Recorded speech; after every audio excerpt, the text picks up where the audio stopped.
The morning sun peeked through the thin curtains as Maylene prepared breakfast in the small kitchen of her apartment. The smell of fresh congee filled the air while she hummed a tune her grandmother had taught her years ago. At 32, May carried herself with a quiet grace that came from years of knowing exactly who she was and what she wanted from life. "Is that your special ginger congee?" Daniel asked, walking into the kitchen while buttoning up his plain blue shirt.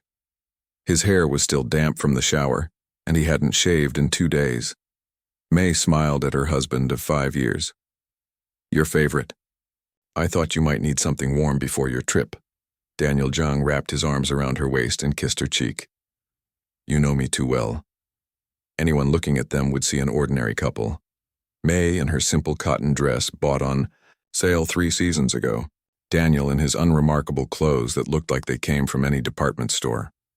Their apartment, while clean and comfortable, was modest, a 2-bedroom unit in a quiet neighborhood, filled with second-hand furniture and a few treasured keepsakes. What the world didn't see was that Daniel Zhang was worth $12 billion. "Will you be gone long this time?" May asked, ladling congee into 2 bowls. Daniel sat at their small kitchen table. "Just 4 days. The meetings in Singapore shouldn't take longer than that." May nodded, hiding her disappointment.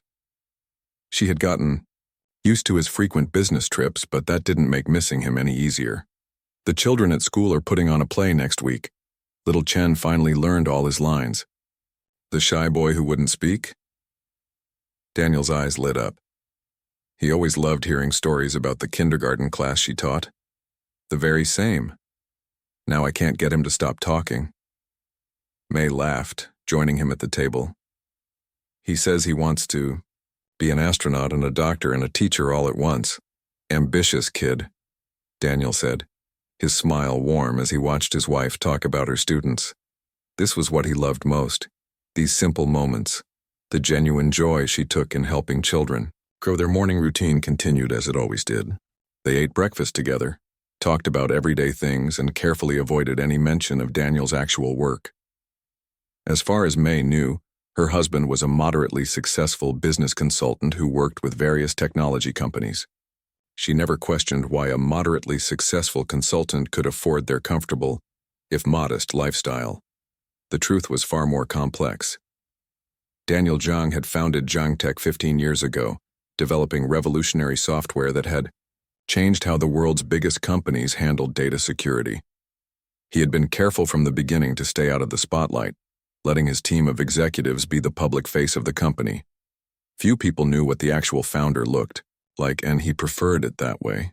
"I should get going," Daniel said, glancing at his watch. A simple timepiece with a worn leather band, not the limited edition Swiss watch, sitting in a hidden safe at his office. "The taxi will be here soon." May raised an eyebrow. "You're taking a taxi to the airport again? I don't understand why you won't let me drive you." Daniel kissed her forehead. "And have you wake up at 4 in the morning? No way. Besides, I can review my notes in the taxi." What he didn't say was that the taxi was actually a private car service, and it would take him to a private airfield where his company jet waited. The fiction of being an ordinary business traveler was one he maintained carefully, even with the woman he loved most in the world. After Daniel left, May cleaned up their breakfast dishes and prepared for her day. She loved teaching at Little Blossom Kindergarten, even though the pay was modest. The school served families from various backgrounds, many of whom struggled to afford quality education for their children. May had fought to establish a scholarship program, using her own salary to help fund it when the school's budget fell short. She caught the bus to work, nodding hello to the same faces she saw every morning. The elderly man with his newspaper, the young woman with colorful headphones, the mother with twin boys who always sat in the back. These daily connections, small as they were, gave May a sense of belonging. "Teacher May," little voices called out as she entered her classroom. 20 eager 5-year-olds rushed toward her, some holding artwork, others simply wanting a morning hug. "Good morning, everyone. Did you all have wonderful dreams?" She knelt down to their level, giving each child a moment of her attention. Little Chen, once so shy he would hide behind the bookshelf, proudly thrust a drawing toward her. "I made this for you. It's you teaching us about the stars. May took the colorful crayon drawing, her heart full. This is beautiful. Should we put it on our special wall? The boy nodded enthusiastically, and May carefully pinned the drawing to the display board alongside other treasured artworks. This was wealth to her, these moments of connection and growth that money could never buy. Across the city, Daniel had arrived at the private airfield. He stepped out of the luxury car and nodded to his pilot, already transformed into the powerful businessman the corporate world knew. His phone buzzed with messages from executives and investors, all needing decisions only he could make. But before boarding his jet, he paused to look at the photo he kept in his wallet. May on their wedding day, her smile radiant, unaware that she had just married one of the richest men in Asia. He had met her at a small bookstore while attempting to live a normal day, dressed in his everyday clothes with no security detail. She had recommended a book of poetry to him, not because he looked like he could afford an expensive purchase, but because she thought the poems might speak to his soul. It was the first time someone had seen him, truly seen him, as just a man, not a billionaire. Their courtship had been refreshingly ordinary, coffee shops instead of five-star restaurants, walks in the park rather than trips on private yachts. When he finally asked her to marry him, he'd done it with his grandmother's ring, not a newly purchased diamond. The only condition he'd set in their marriage was unusual: never ask detailed questions about his work. May, respectful of boundaries, had agreed without hesitation. Now, 5 years later, he sometimes wondered if the deception was fair to her. But the thought of losing the one real thing in his life terrified him more than any market crash or corporate takeover ever could. On the plane, his assistant Wei handed him a folder. The Singapore team has finalized the presentation for tomorrow. And there's something else you should know. LionTech is making moves to acquire our main competitor. Daniel nodded, switching fully into business mode. Get me the numbers on this. And call Huang. We need to discuss our strategy before I land. Meanwhile, May sat cross-legged on a colorful carpet, surrounded by her students as she read them a story about a turtle who discovered that his ordinary shell was actually extraordinary. The children listened with wide eyes, completely captivated by her animated voice and expressive gestures. Just because something seems ordinary doesn't mean it isn't special, she told them as she closed the book. Each of you has something extraordinary inside, just waiting to be discovered. She had no idea that her own extraordinary life was hidden behind a carefully constructed ordinary facade, or that in just a few days, the worlds her husband had kept separate would collide in ways neither of them could imagine. As evening fell, Mee returned to their empty apartment. She watered the small collection of plants on their balcony, prepared a simple dinner for one, and curled up with a book. Her phone pinged with a message from Daniel. Landed safely, miss you already. She smiled, typing back. Miss you too. The apartment is too quiet without you. What she didn't write was how she sometimes felt there was something more to his business. Trips than he let on. How his eyes carried a weight when he returned that spoke of responsibilities far beyond what he described. But May had always believed that love meant accepting the mysteries another person carried, trusting they had reasons for their silence. Little did she know that across the ocean, her husband was stepping into a boardroom where decisions affecting thousands of jobs and billions of dollars would rest on his shoulders, a reality far removed from the simple life they shared together. 3 days after Daniel left for Singapore, May's phone rang while she was helping her students build a miniature garden in recycled containers. She wiped soil from her hands and stepped into the hallway to answer. May, it's been too long. The excited voice belonged to Ling, her old college roommate and dear friend. Ling, what a wonderful surprise. May leaned against the wall, smiling. They hadn't spoken in months, both busy with their separate lives. How are you?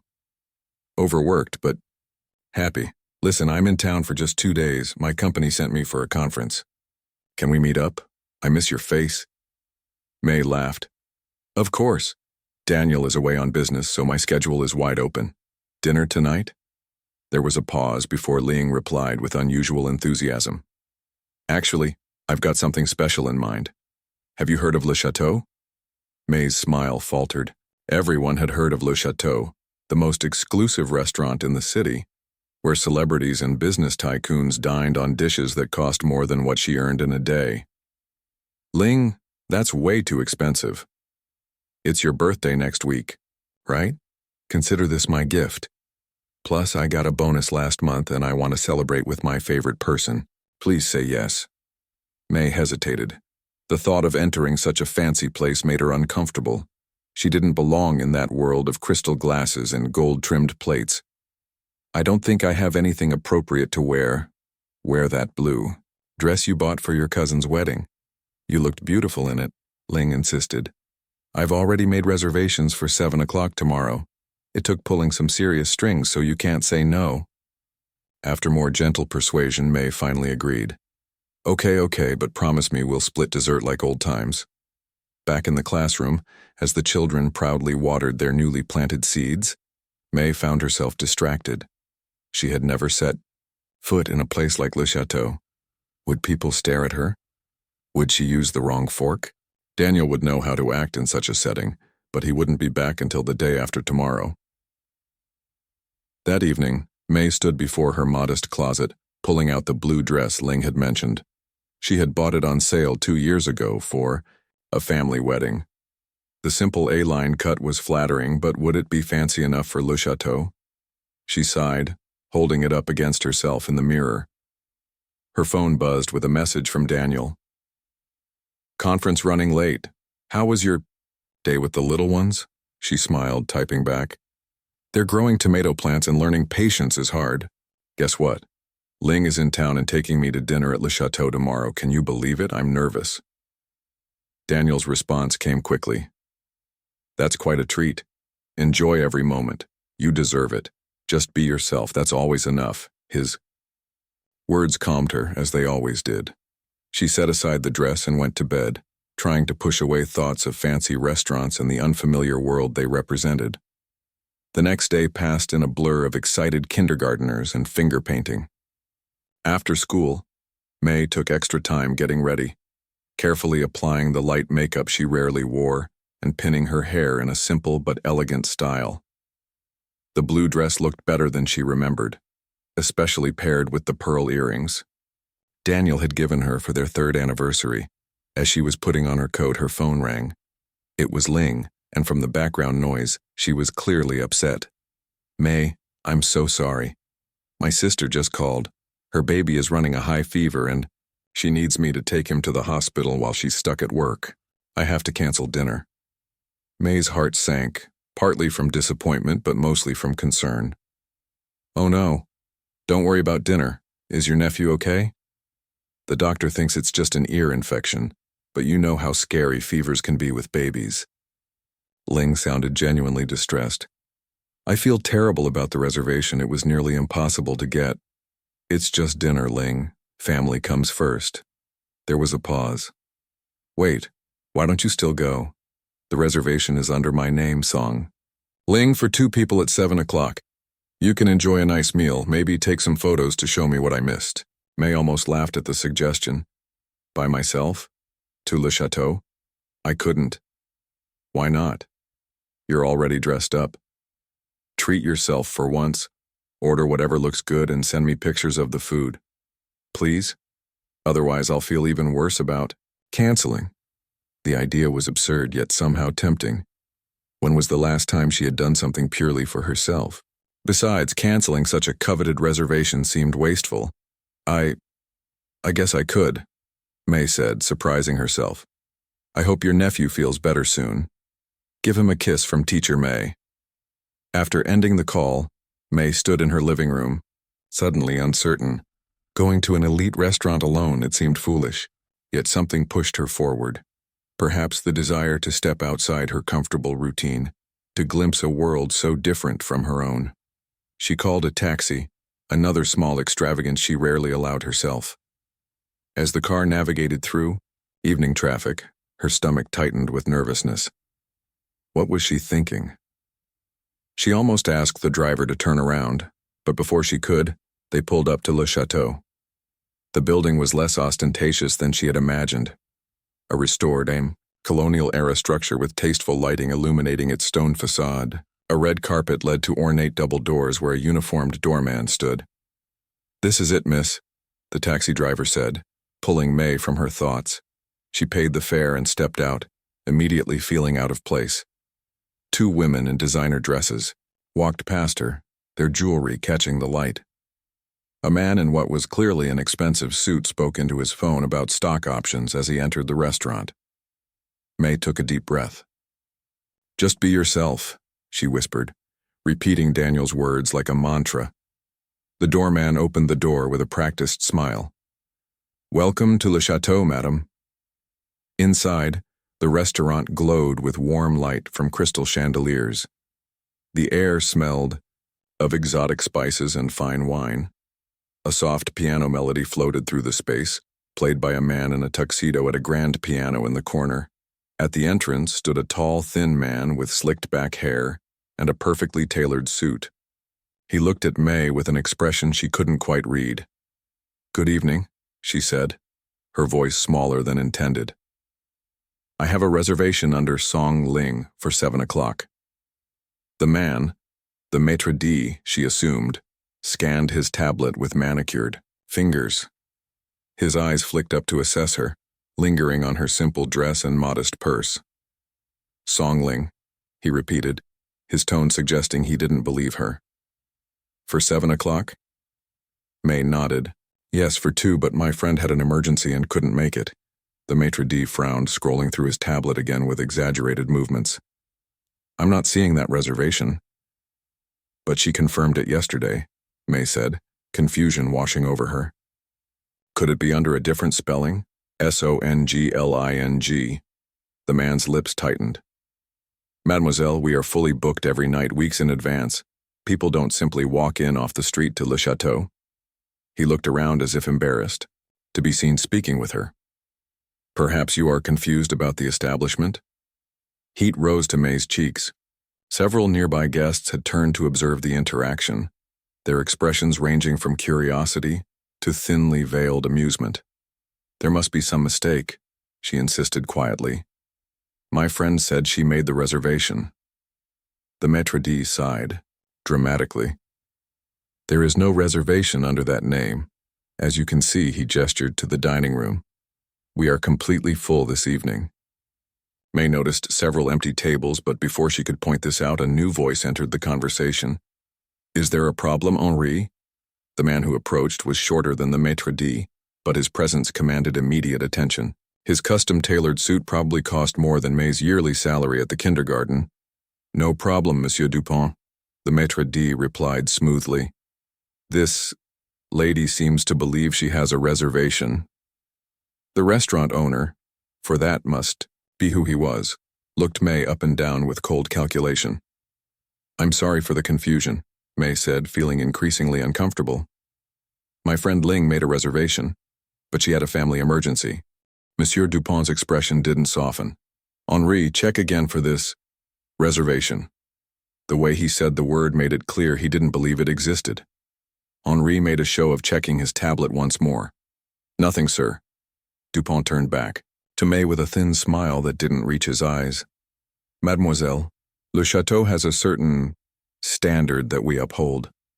Our clientele expects a particular ambiance." His gaze drifted meaningfully to her attire. "Perhaps you would be more comfortable at the cafe down the street." The message was clear. You don't belong here. May wanted to disappear.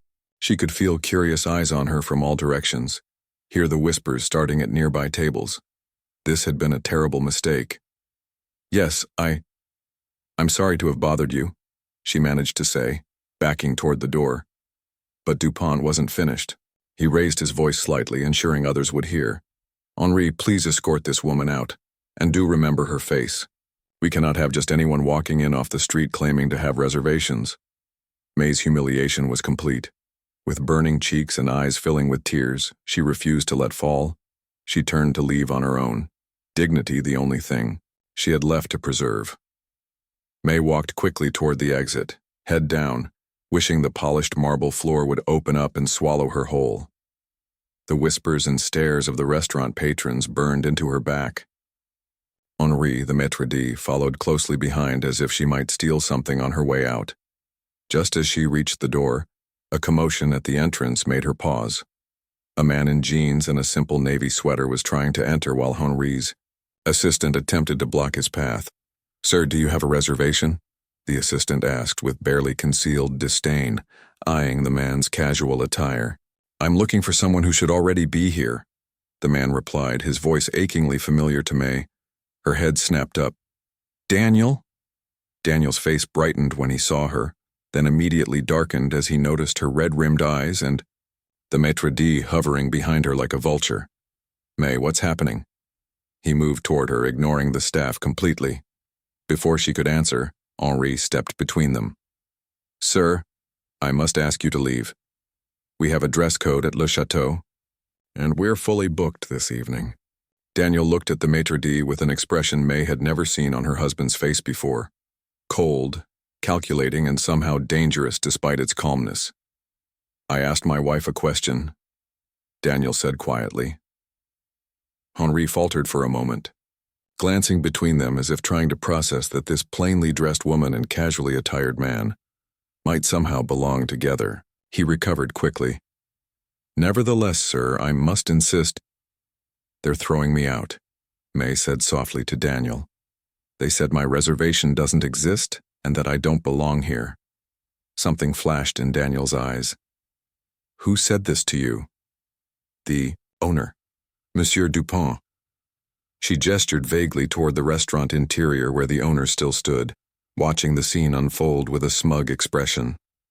Daniel nodded once, then gently took May's hand. "Stay here for a moment." His tone was gentle but left no room for argument. He walked past Henri, who sputtered in protest but didn't physically stop him. May watched as her husband approached Monsieur Dupont with the same confident stride she'd seen countless times when he navigated a crowded subway or a busy street market. There was nothing different about him, same simple clothes, same unassuming demeanor. Yet somehow the atmosphere in the restaurant shifted. Conversations hushed, as Daniel stopped directly in front of Dupont. Though May couldn't hear what was being said, she could see the restaurant owner's face transform, from annoyance to confusion to shock in the span of seconds. Dupont's eyes widened. He glanced frantically toward May, then back to Daniel. The color drained from his face as he nodded repeatedly, gesturing with sudden deference. Other staff members began rushing over. The maître d' hurried back into the restaurant, abandoning his post by May. Whatever Daniel had said had caused a complete reversal in the staff's behavior. A young hostess approached May with a nervous smile. "Madame Zhang, please forgive our terrible mistake. Your table is ready whenever you wish to be seated." May blinked in surprise. Madame Zhang? How did they know her married name when the reservation had been under Ling's name? Before she could respond, Daniel returned to her side, his expression softening as he looked at her. "Let's go home," he said quietly. "But they have a table ready now," May replied, confused by the sudden change. "What did you say to them?" Daniel took her hand. "I told them the truth." He glanced over his shoulder at the restaurant staff who were now watching them with a mixture of fear and anticipation. "We can eat anywhere you want, but not here. Not after how they treated you." As they stepped outside, May noticed a sleek black car waiting at the curb, not a taxi but a luxury vehicle with a driver who jumped out to open the door for them. She looked questioningly at Daniel, who sighed. "I have a lot to explain," he said as they settled into the plush leather seats. "But first, are you okay?" The gentle concern in his voice broke something inside her. The humiliation she'd been holding back spilled over in quiet tears. "It was awful. They made me feel so small, like I was nothing." Daniel pulled her close, his jaw tight with anger. "You are everything, May. Those people in there are nothing." The driver seemed to know where to go without being told, which only added to May's confusion. As they traveled through the city, Daniel wiped her tears with his thumb. "I came back early to surprise you," he explained. "When I got home and saw your note about Le Chateau, I decided to join you." He paused. "I didn't expect to find you being escorted out." May looked up at him. How did you get them to change their minds so quickly? And why did they call me Madame Zhang? The reservation was under Ling's name. Daniel looked out the window, gathering his thoughts. When he turned back to her, his expression was both vulnerable and resolved. Because they recognized me, he said simply. May shook her head. That doesn't make sense. Why would the staff at the most exclusive restaurant in the city recognize my husband? The car pulled up to a building May had never seen before, a sleek skyscraper with Zhang Tech displayed in subtle lighting across its upper floors. The driver opened their door but remained silent. Daniel, where are we? What's going on? The evening had become surreal, like stepping into someone else's life. There's something I need to show you, he said, leading her into the building where security guards nodded respectfully as they passed. In the elevator, Daniel pressed his thumb against a biometric scanner, and they began ascending without him selecting a floor. May watched the numbers climb higher than she'd ever been in a building before. 5 years ago, Daniel began quietly, I made you promise never to ask questions about my work. You've honored that promise perfectly. He took her hand. I think it's time I honored your trust with the truth. The elevator doors opened directly into a stunning penthouse office with floor-to-ceiling windows overlooking the entire city. A large desk of polished wood dominated one end of the room, with a wall of screens behind it displaying data and news feeds from around the world. May stepped out cautiously. Daniel, whose office is this? Mine. The word hung in the air between them. I'm not a business consultant, May. I founded Zhang Tech 15 years ago. I own it. May stared at him, trying to reconcile the man she'd married, her kind, modest husband who took the bus and wore the same jacket for years, with whatever this meant. Zhang Tech, she repeated slowly. The technology company that's always in the news?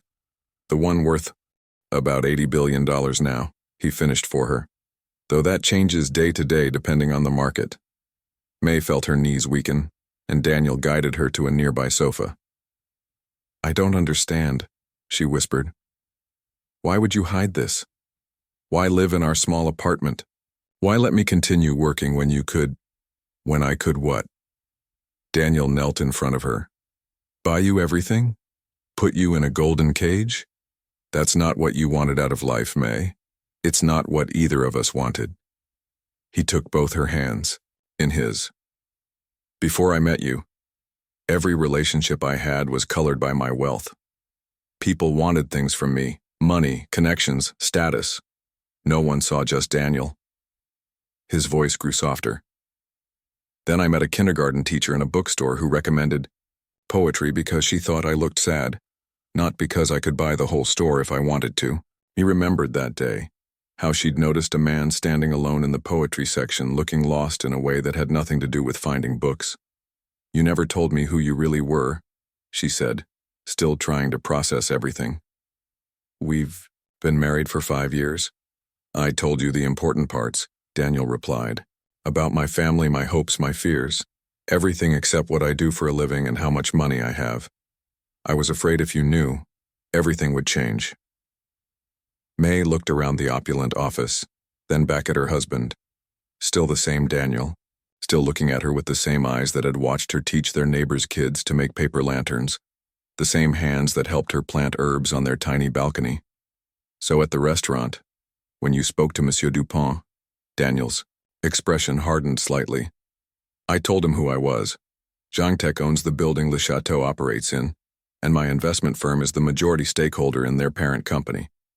A hint of satisfaction crossed his face. He nearly fainted when he realized he'd just publicly humiliated the wife of his landlord and primary investor. The absurdity of the situation suddenly struck May, and a small, incredulous laugh escaped her. No wonder they were falling over themselves to apologize. Daniel smiled cautiously. Are you angry with me? May considered the question seriously. Was she angry? Shocked, certainly. Confused, definitely. But angry? I'm not sure what I am. Right now, she answered honestly. I feel like I've just discovered I've been living in a story all this time. She looked directly into his eyes. Why didn't you trust me with this? It was never about trust, May. It was about fear. Daniel sat beside her on the sofa. I was afraid that once you knew, you might look at me differently, that the money would create a wall between us, or worse, that you might think our whole relationship had been some kind of test or game. He gestured around the office. This isn't me. This is just what I built. You know the real me. The man who burns toast every Sunday and cries at sad movies and can't keep houseplants alive. That's who I am, with or without all this. May was quiet for a long moment, processing everything. The man sitting beside her was still her Daniel, the one who listened to her stories about her students, who held her when she was sad, who saw value in the small, meaningful moments that made up their life together. I need time, she finally said. This is a lot to take in. Daniel nodded. Of course. Whatever you need. He hesitated. Would you like to see more, or should I take you home? May looked out at the glittering city below them, a view of the world she had never imagined being part of. Show me, she said quietly. Show me who my husband really is. Daniel led May through his office to a private elevator hidden behind what had appeared to be a normal wall. As they descended, May noticed his nervous glances. Where are we going? Now? She asked. To meet some people who know the real me. Both versions of me. The elevator stopped at the 15th floor, and Daniel took a deep breath. These are the people I trust most in the world, besides you. The doors opened to reveal a modern office space where a handful of people were working despite the late hour. A tall woman with silver-streaked hair looked up from a computer screen and broke into a wide smile. You're back early, she exclaimed, then noticed May. Her expression shifted to surprise. Oh, you must be May. I've heard so much about you. Daniel nodded. May, this is Aunt Lily. She's not really my aunt, but she's been with me since the beginning. She was my mother's best friend and the first person I hired. Lily approached with warm eyes. I've been waiting 5 years to meet you, my dear.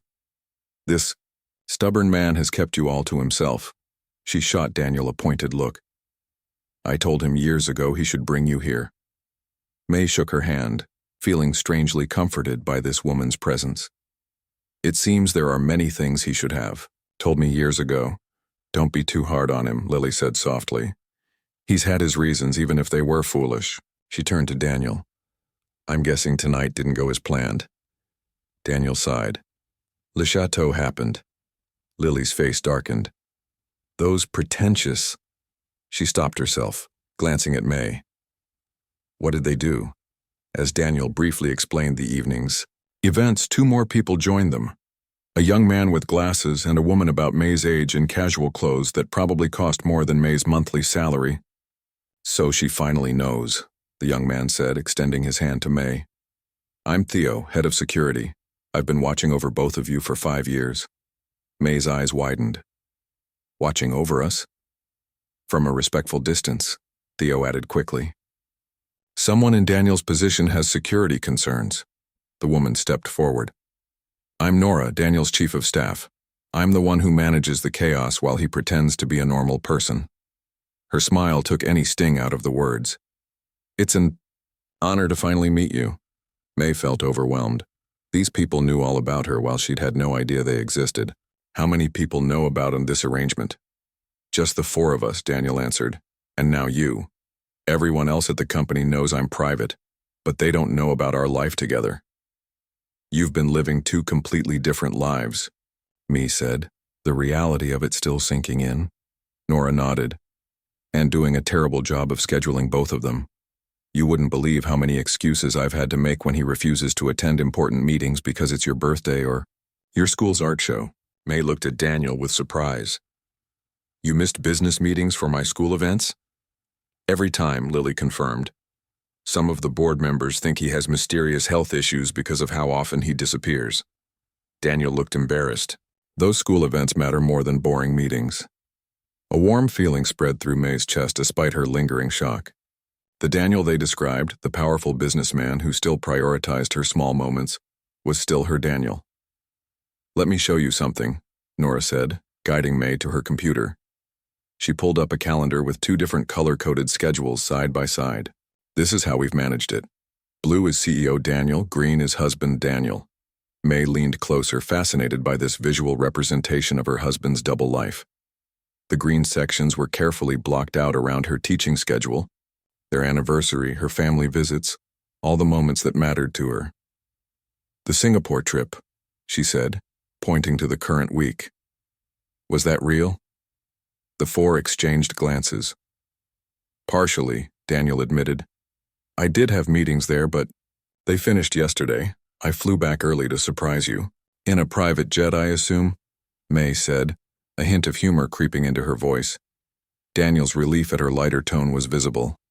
"Yes, though I have flown commercial when needed to maintain the cover story."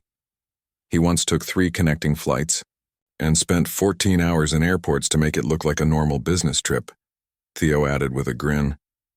He was miserable. "Worth it," Daniel said, looking at May.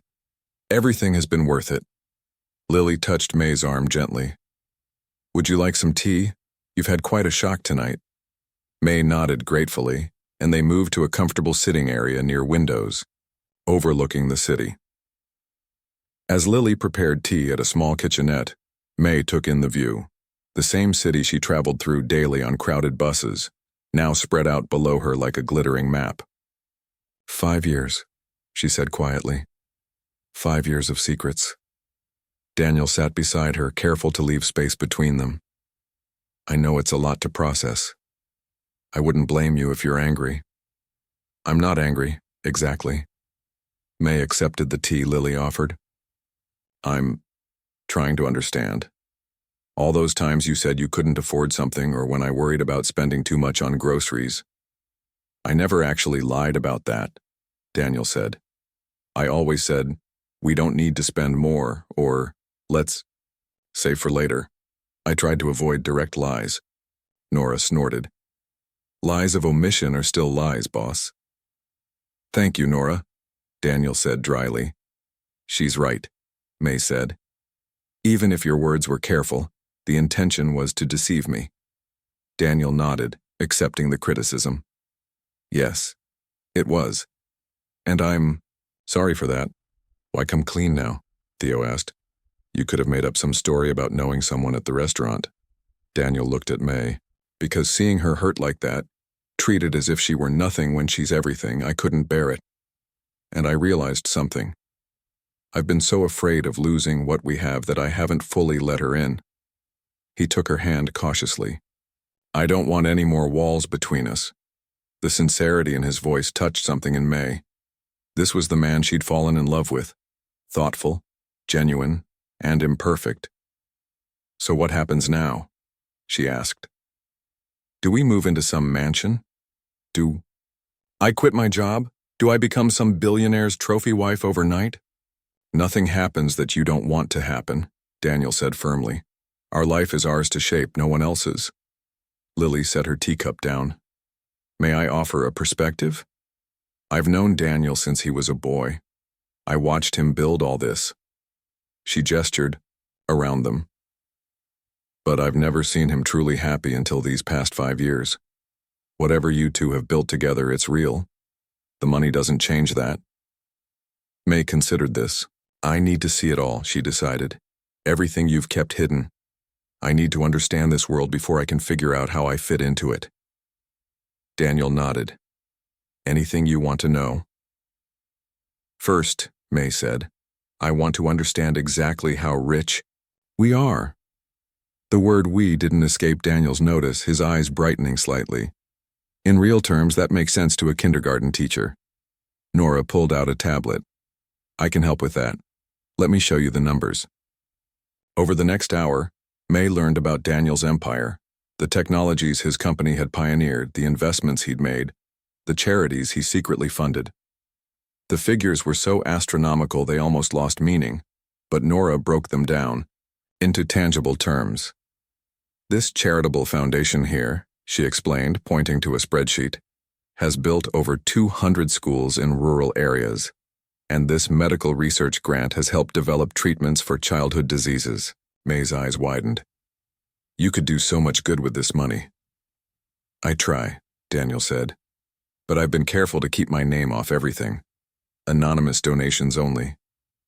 Why? May asked. Because once people know you have money, it changes how they see you. Everything becomes transactional. He looked at her intently. You're the only person who has loved me just for me in a very long time. May felt the weight of that statement. Her simple, ordinary husband carried responsibilities and powers she could barely comprehend.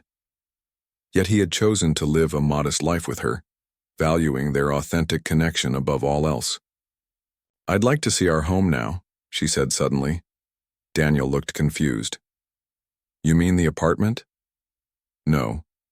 If you own this building and who knows what else, you must have an actual home somewhere. I want to see it. Daniel exchanged glances with Lily, who nodded encouragingly. It's about 30 minutes outside the city, he said. We can go there now if you'd like. As they prepared to leave, Theo handed Daniel a secure phone. The car is ready downstairs. I've updated security at the house. Lily hugged May warmly.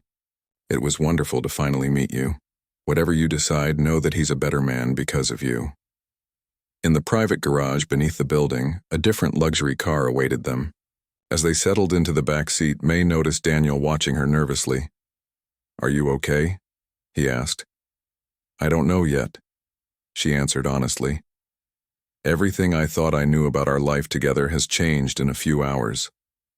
Not everything, Daniel said quietly. How I feel about you hasn't changed. Who we are together hasn't changed.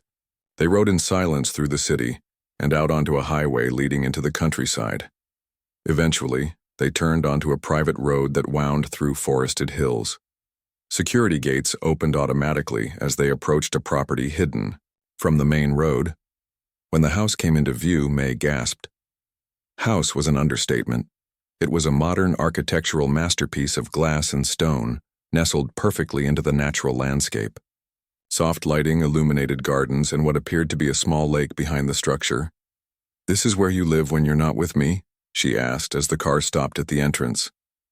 Daniel shook his head. I've never spent a night here alone. This place was built 3 years ago after we were married. I come here sometimes to work when you think I'm at conferences, but... He hesitated. I built it for us, for the future, for what I hoped would someday be our family home, when I finally found the courage to tell you the truth.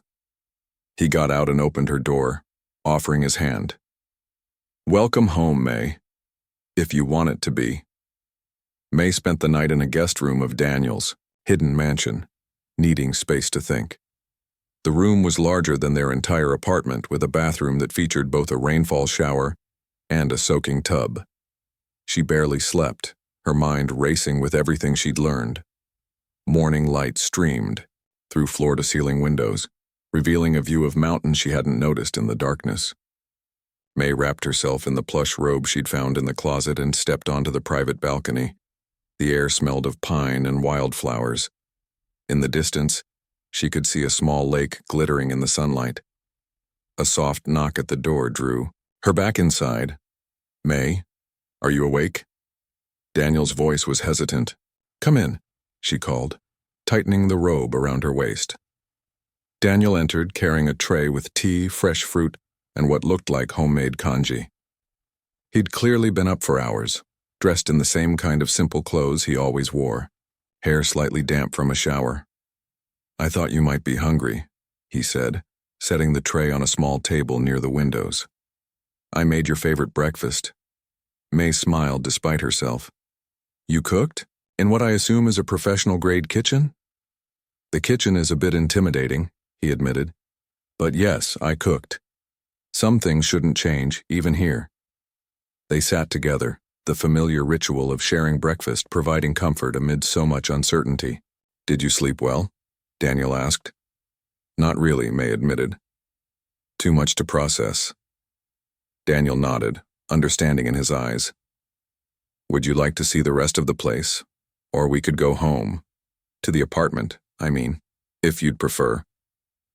considered the question. I want to see everything. If this is part of who you are, I need to understand it. After breakfast, Daniel gave her a tour of the house. The design was modern but warm, with natural materials and simple elegance rather than flashy opulence. Large windows brought nature inside, and the furniture looked comfortable rather than just for show. Who designed this place? May asked, running her hand along a wooden banister that curved gracefully up to the second floor. I did, mostly, Daniel replied. With help from an architect, of course, but every decision, from the layout to the materials, was mine. He hesitated. I built it thinking of what you might like. May looked at him sharply. How could you know what I'd like when you never gave me the choice? Daniel accepted the criticism with a nod. You're right, it was presumptuous.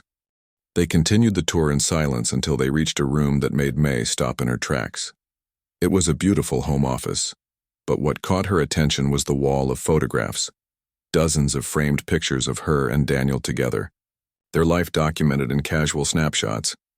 May teaching her students, Daniel helping an elderly neighbor with groceries, both of them at a night market, laughing over street food. These are all real, she said softly, approaching the wall. These moments were real. Every single one, Daniel confirmed, standing beside her. Nothing about us has been fake, May, just the context around us. She touched a photo of them on their 3rd anniversary, picnicking in a public park. We could have gone anywhere, done anything, had any experience money could buy. And would that have made us happier, Daniel asked. Would fancy restaurants and luxury hotels have given us better memories than what we built together? May didn't answer immediately, studying the photographic record of their marriage. The simple joys, the quiet moments, the life they'd built, within the constraints of what she thought they could afford. I need to show you one more room, Daniel said, leading her down the hallway. He opened a door to reveal a bright, colorful space filled with children's books, educational toys, and small tables and chairs. One wall was painted with a mural of a forest with friendly animals peeking from behind trees. Large windows overlooked a grassy area with a small playground. What is this? May asked, though she already knew. It could be your classroom, Daniel said quietly. I know how much you love teaching. I thought maybe someday you might want to start your own school. A place where any child could attend, regardless of what their parents could afford. May walked to the center of the room, turning slowly to take it all in. The space was perfect, thoughtfully designed by someone who had listened to every story she'd ever told about her teaching experiences. Or it could be for our own children someday, Daniel added, a question in his voice. If that's something you still want. May faced him, finally asking the question that had been building since last night. Why, Daniel? Why live in a tiny apartment when you had all this? Why watch me worry about money, clip coupons, take extra tutoring jobs when I was tired? Why let me believe we were just getting by? Daniel took a deep breath. Because the day I met you in that bookstore was the first time in years someone saw me, just me, without dollar signs attached. You recommended that poetry book because you thought it would speak to my soul, not because you were trying to get something from me. He moved to the window, looking out at the peaceful view. After my company took off, every relationship changed. Old friends wanted investments, new friends wanted connections, romantic partners wanted lifestyles. Even my family relationships became complicated. He turned back to her. Then there was you, who cared whether I'd eaten lunch and remembered to take an umbrella when it rained. So I was an experiment? May asked, the hurt evident in her voice. No. Daniel crossed the room to her. Never that. I fell in love with you completely and honestly. The only dishonesty was about my financial situation, not my feelings. He paused. And once we were together, I was afraid. Afraid that if you knew, everything would change. That you might start to doubt why I loved you, or worse, that you might start to change how you saw yourself. May looked around the beautiful room, then back at the man she'd married. Still the same Daniel, despite all she'd learned. I need to show you something too, she said. Can we go back to our apartment? An hour later, they were sitting at their small kitchen table. May had retrieved a box from beneath their bed and placed it between them. "Open it," she said. Inside, Daniel found years of carefully organized financial records, every receipt, bill, and bank statement of their married life together. But what caught his attention were the notebooks filled with May's neat handwriting. "What are these?" he asked, opening one. "My planning for our future," May replied. "Every month I put aside money from my teaching salary. Look at the goal, written on the first page." Daniel read aloud. "Children's Education Fund, 529 plan." He looked up, confused. "But we don't have children yet." "No, but I hoped we would." May took the notebook and flipped to later pages. "I've been saving for years, calculating how much we would need for a child's education based on rising college costs. According to my plan, we'd have enough for one child to attend a state university by the time they turned 18, if I continued saving at this rate." Daniel stared at the careful calculations, the monthly budget adjustments May had made to save an extra few dollars here and there. "You never told me about this," he said softly. "I wanted to surprise you when I had saved enough to open the actual account," May explained. "I thought it would take another year." Daniel's eyes filled with tears as he understood what she was showing him. "You were sacrificing for our future children while I was hiding resources that could have made everything easier for you." "That's not my point," May said, taking his hand. "My point is that we both kept secrets we thought were protecting something important. You hid your wealth because you valued being loved for yourself. I hid my savings because I wanted to contribute meaningfully to our future." She squeezed his hand. "I understand why you did it, Daniel. I don't agree with how long you kept the secret, but I understand the fear behind it." "Where does this leave us?" he asked, hope and uncertainty mingling. In his voice, May took a deep breath. "I don't want to lose what made us special, the real connection we built, the life we created together." She gestured around their modest apartment. "But I also don't want to pretend anymore. No more fake business trips, no more separate lives." "What do you want then?" Daniel asked. "Just tell me and it's yours." "I want to continue teaching," May said firmly. "Not at some fancy private school, but with the children who need me. And I want to use the resources we have that we've had all along to help more of them."